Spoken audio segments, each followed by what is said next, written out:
Bonjour et bienvenue chez SWOT, la communauté où on parle d'achat RSE et de comment bien les mettre en place dans les organisations. Aujourd'hui, on ne changera pas nos habitudes, on va vous résumer en quelques minutes comment structurer une fonction achat responsable performante connectée à l'amélioration du management de la RSE. Ce qui est intéressant avec nous, c'est qu'on vous résume tout et on va vous apporter toutes les cartes en main pour le faire vous-même et faire la différence sur le CV, mais aussi et surtout sur le terrain. Vous vous demandez peut-être pourquoi certains acheteurs réalisent une brillante carrière alors que d'autres guidonnent sans jamais réellement savoir où ils vont. Eh bien, je vais vous dire pourquoi. Ce n'est pas qu'ils sont plus bêtes que la moyenne, pas du tout.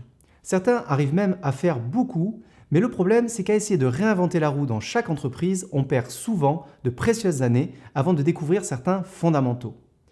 Sans fil conducteur précis, il n'est pas étonnant de se retrouver ailleurs que là où on souhaiterait être. L'acheteur du 21e siècle, il doit maîtriser 3 compétences clés. Les achats, la RSE et le data management.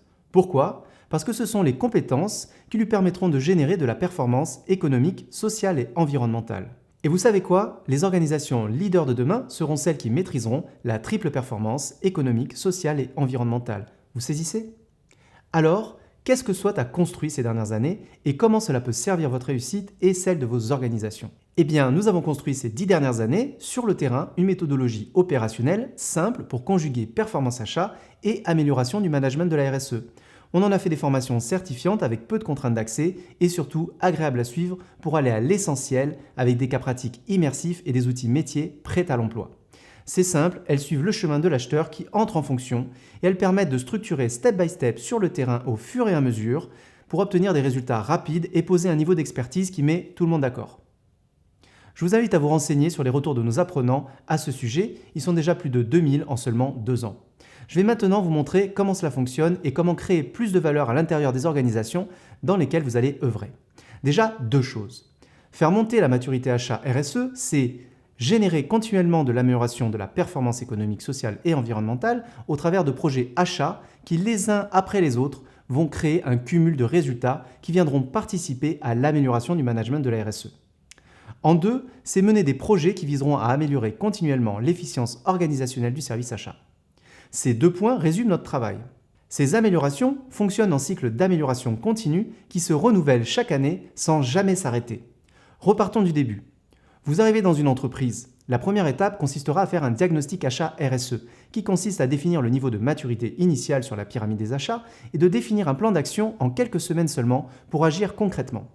Ensuite, vous organiserez les vagues de projets avec vos équipes pour venir justement commencer à générer des résultats concrets sur des catégories d'achats et à améliorer l'efficience organisationnelle de votre service.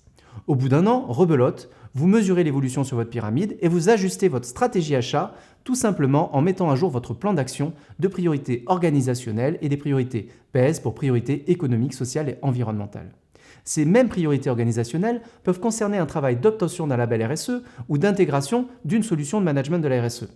Au fil des cycles, vos résultats vont se cumuler et votre organisation devenir de plus en plus performante. Selon votre niveau de départ et les moyens à votre disposition, au bout de 3 à 5 ans, vous aurez optimisé vos principales catégories d'achat et aurez atteint une organisation qui frôle l'excellence. Vous atteindrez ce 5e niveau de maturité tant espéré. Ce 5e niveau, c'est le Lean Management en triple performance. Comme son nom l'indique, vous êtes dans l'amélioration continue, vous relancerez par exemple des projets sur des familles déjà optimisées lors du premier cycle car les contrats pluriannuels arriveront à leur terme et que peut-être des innovations ont fait leur apparition. Bref, vous serez dans l'amélioration continue. Les résultats seront moins importants que sur les premiers cycles, forcément. Il sera alors temps de voir si vous souhaitez entrer en vitesse de croisière ou envisager de nouveaux challenges. Voilà, cette vidéo est terminée. Racontez-moi vos expériences en commentaire, j'adore ça et à bientôt.